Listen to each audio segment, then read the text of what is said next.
又係我啊，Fiona。喺2024年有冇朋友仔係單身，想結識伴侶，又或者本身拍緊拖，想人緣另外一半會更加錫自己？咁我而家介紹呢一支就啱晒你啦。呢一支咧就叫 Beloved，係叫做人緣魅力噴霧。咁每日咧將佢噴喺自己嘅身裏邊咧，就帶有一個好溫柔、好香嘅味道，而令到自己個無論係頻率啦，自己個散發嘅香味啦，都會令到心情愉悅，魅力四射。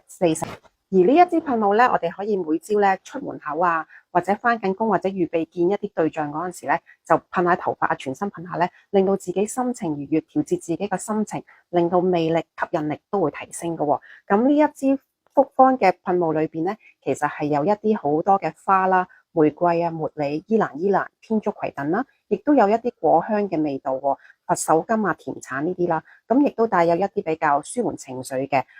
例如快樂鼠尾草啦。blend 埋一齊一個好好嘅魅力人員配方啦。咁而呢一支複方嘅配方咧，其實係一個幾高頻率嘅。當好多時我哋搽咗或者噴咗咧，都會令到自己個心情會開心啦，同埋人哋同我哋傾偈嗰陣時咧，都會覺得好舒服同埋好平易近人，咁會增加我哋嘅魅力同埋吸引力嘅喎。咁喺兩性關係嚟講咧，原來女士用多啲花油咧，會令到我哋更加溫柔、更加有魅力。而男士聞到我哋女士搽咗花油咧，其實佢哋都會比較